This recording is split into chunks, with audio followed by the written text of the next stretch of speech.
Hello and welcome to Bangladesh Today. India's ruling coalition has reiterated that it will work towards building a consensus with the opposition parties on the crucial land border agreement with Bangladesh. However, with the parliament logjam and the opposition Bharatiya Janata Party having strong reservations on this agreement, it could mean that the LBA may not even get presented in parliament, let aside an amendment brought forth. To discuss this and more, we have with us senior journalist Nilova Roy Chaudhary, editor-in-chief at the Symbiosis India Review of Global Affairs, who has reported extensively on India-Bangladesh relations. Thank you for joining us, Nilova. I'd like to begin by asking you about this land border agreement and where are we right now on this? It's not even been introduced in Parliament, let aside getting a consensus with the opposition parties and it getting passed. Why is there a problem, even introducing this in Parliament? Well, the problem appears to be with the main opposition parties in the country. The BJP, the principal opposition, is in alliance with a party called the AGP in Assam, the Ahom Gana Parishad. Now, this particular party has a problem with the exchange of enclaves because they feel that that would facilitate the entry of illegals into India via Assam. Now, most of these problems are somewhat superficial. They don't really impact the enormous benefits that would accrue from this particular agreement. But the problem appears to be that election year is approaching in India as well as in Bangladesh. So nobody wants to ruffle any regional parties' feathers, particularly in the hope of having some species of post-poll alliances perhaps. So the government, while its intent is really good and it has been pushing for a great deal of normalization and improvement of ties with Bangladesh, this is not really a fast-track item for the government. This is not the nuclear deal moment, as it were, for the Prime Minister at this point. So they're not pushing it through. Tell me, how many enclaves are there actually which are going to be transferred between India and Bangladesh? I mean, there are over 100 enclaves which Bangladesh is going to get, and I think about a 51 or something that India gets. Is that really going to impact so much as far as the demographics of the area is concerned, especially Assam, if that's where the problem area is? See, I don't think so at all, because the problematic enclaves are on that Cooch Behar border area of West Bengal. It's not even actually within the Assam perimeter, but the population we're talking about is fairly insignificant. It's maybe a total of about 51,000 people according to the last survey that was done jointly. So you're not going to have a great demographic shift that's happening.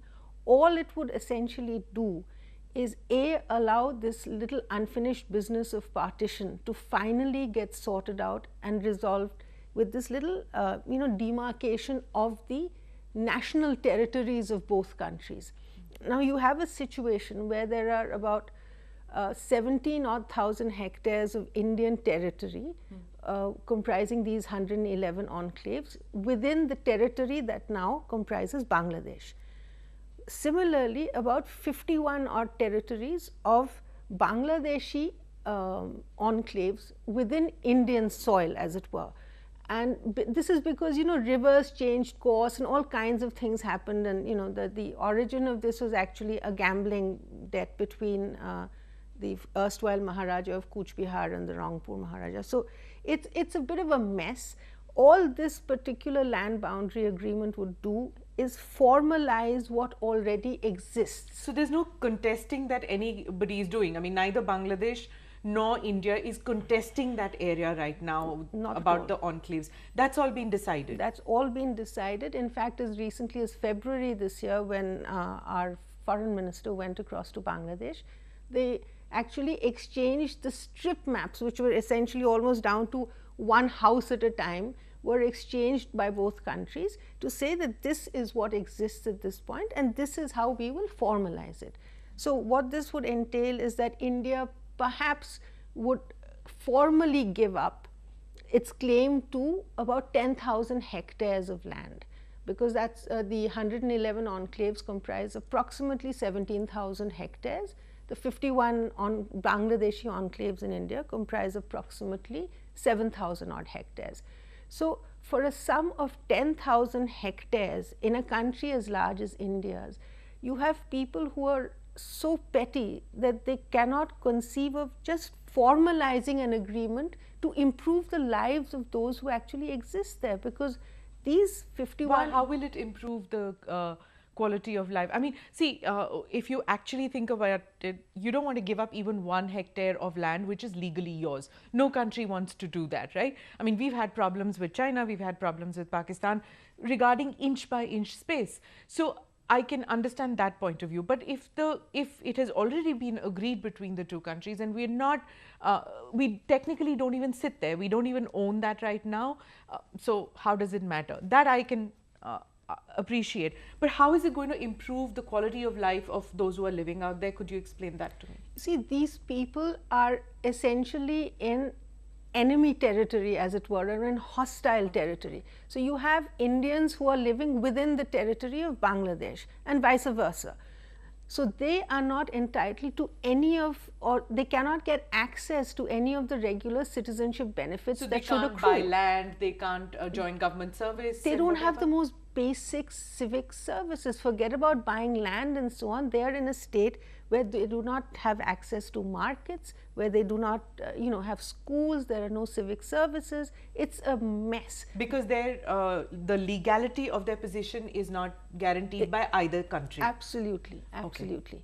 And they are just left there to their fate, essentially, because nobody wants to take an interest and get something done for them till this right. issue is resolved. Now, India has in principle given a guarantee of sorts to Bangladesh that it agrees on this LBA. It will bring forth an amendment in Parliament, but it's waiting for the opposition to agree to that, right?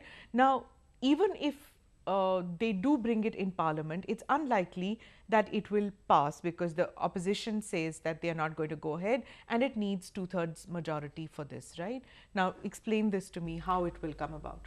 No, the consensus that is being talked about, the fact that this particular agreement would, enormous benefits would accrue in terms of India's national security primarily.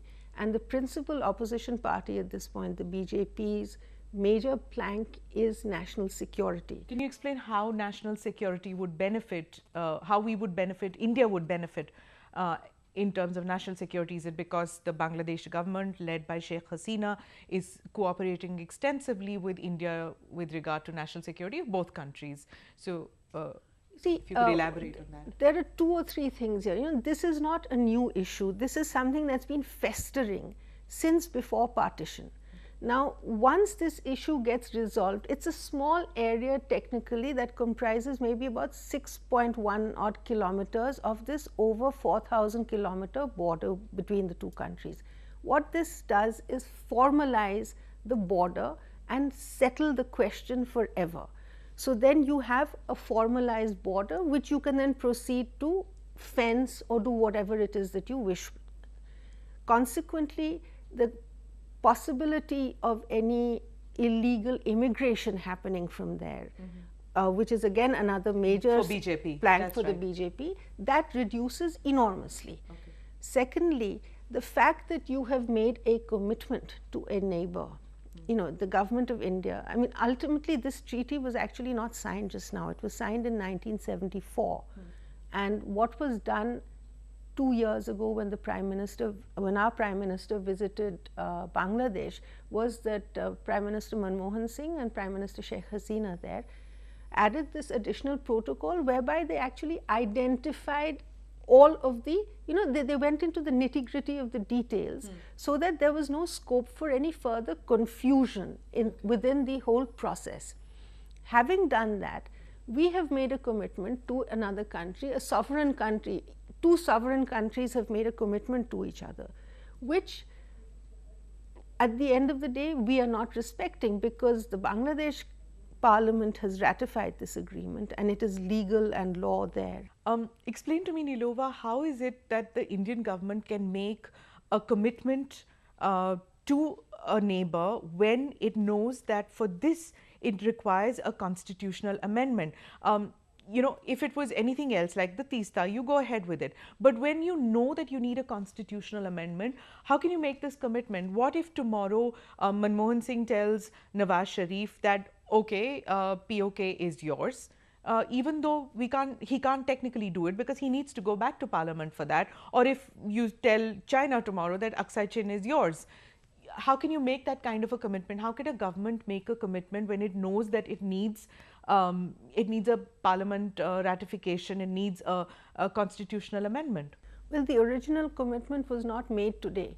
It was made in 1974 between two leaders of sovereign nations, one that had just emerged and the other the leader who had more than adequate representation in parliament to be able to carry it through as a national commitment. Now, what Prime Minister Manmohan Singh did in 2011 was just simply to delineate and get into the details of what actually was supposed to be done.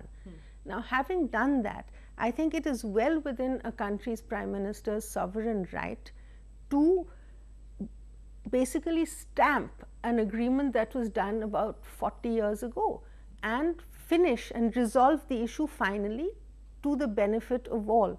Now, there is no comparison between what might happen between Nawaz Sharif and Prime Minister Manmohan Singh and this particular issue, for the simple reason that this is a leftover baggage from partition which does not have any major detrimental effects on either India or Bangladesh. On the contrary, it resolves and improves the lives of a lot of people, and it improves India's security environment hugely, because at the end of the day, the longest border India shares is not with any other country, it is with Bangladesh. Now, if you resolve this major issue, you have one enormous headache less, you have a lot less infiltration, you've given 10,000 hectares at the end of the day might appear a lot of land, but actually it isn't, because this isn't in our possession anyway. All right. If you read Bangladeshi media, you come to know that it matters a lot to Sheikh Hasina to be able to deliver on Teesta and on LBA before the elections, because that is what she's promised her people, that this will happen. Why is the LBA so important? Teesta we have discussed in other shows. Why is the LBA so important for her, and do you think hopes are fading and it might even impact on her visit to India? I am almost certain it would impact on her visit to India. I do not anticipate a visit by her if the LBA does not go through. Oh, really? Because she would be going back with nothing then? Absolutely, absolutely so. But more, the reason the LBA is a symbol of what is important is because it hinges on India's ability to deliver. You see, there's a perception in Bangladesh that India says a lot, it talks a lot, but it does not at the end of the day deliver. Join the club, we in India think so too. Well, there it is. But the fact remains that until and unless you get some species of firm commitment, I mean, to be fair to her, Sheikh Hasina has gone out on a limb and seems to be bandied about within her country as somebody who's very pro-India. Now, there are a lot of elements within Bangladesh who do not like India. I mean, that's putting it mildly.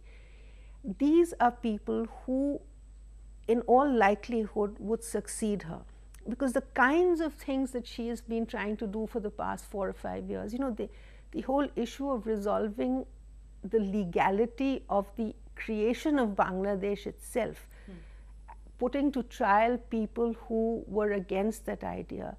On the 1st of this month, there was even a ban on the registration of the Jamaat.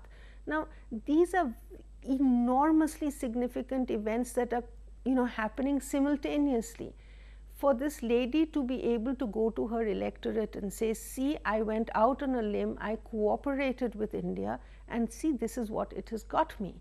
Now, if she cannot do that, she needs her hand strengthened from every aspect, because if we have a party like the BNP or the Jamaat in tandem coming back to power, as appears fairly likely at this point, our security situation is going to be a nightmare. What with 2014 unfolding in Afghanistan, Pakistan nearing implosion any other day.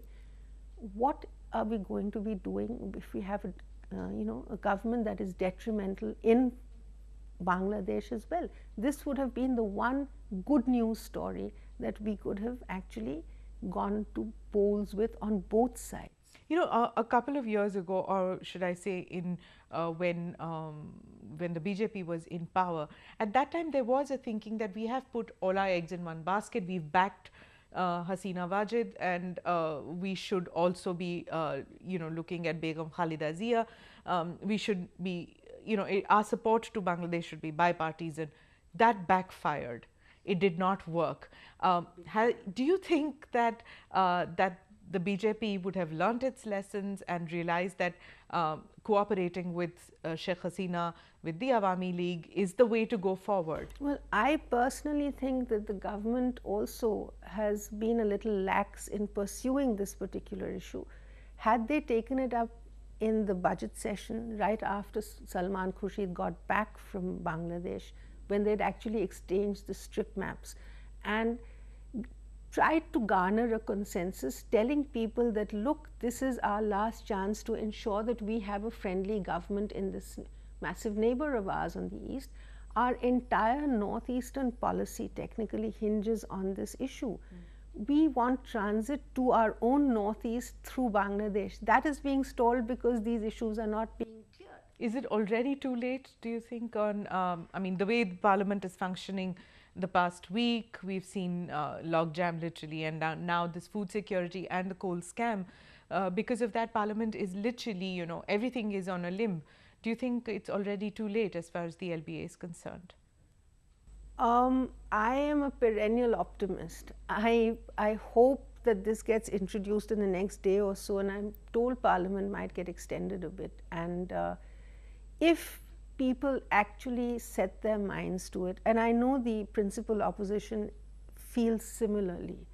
I know that they do not want to risk the idea of an Islamist kind of a party coming into Bangladesh. They would prefer a secular kind of a government that upholds the secular nature of the constitution of Bangladesh, if nothing else. Absolutely. Yeah. Anyway, thank you very much for speaking with us, Nilova, and I hope that the LBA does get passed. A review of Global Affairs, who has reported extensively on India-Bangladesh relations. Thank you for joining us, Nilova. I'd like to begin by asking you about this land border agreement, and where are we right now on this? It's not even been introduced in Parliament, let aside, getting a consensus with the opposition parties and it getting passed. Why is there a problem, even introducing this in Parliament? Most of these problems are somewhat superficial. They don't really impact the enormous benefits that would accrue from this particular agreement. But the problem appears to be that election year is approaching in India as well as in Bangladesh. So nobody wants to ruffle any regional party's feathers, particularly in the hope of that it will work towards building a consensus with the opposition parties on the crucial land border agreement with Bangladesh. However, with the parliament logjam and the opposition Bharatiya Janata Party having strong reservations on this agreement, it could mean that the LBA may not even get presented in Parliament, let aside an amendment brought forth. To discuss this and more, we have with us senior journalist Nilova Roy Chaudhary, editor-in-chief at the Symbiosis India. Well, the problem appears to be with the main opposition parties in the country. The BJP, the principal opposition, is in alliance with a party called the AGP in Assam, the Ahom Gana Parishad. Now, this particular party has a problem with the exchange of enclaves because they feel that that would facilitate the entry of illegals into India via Assam. Now,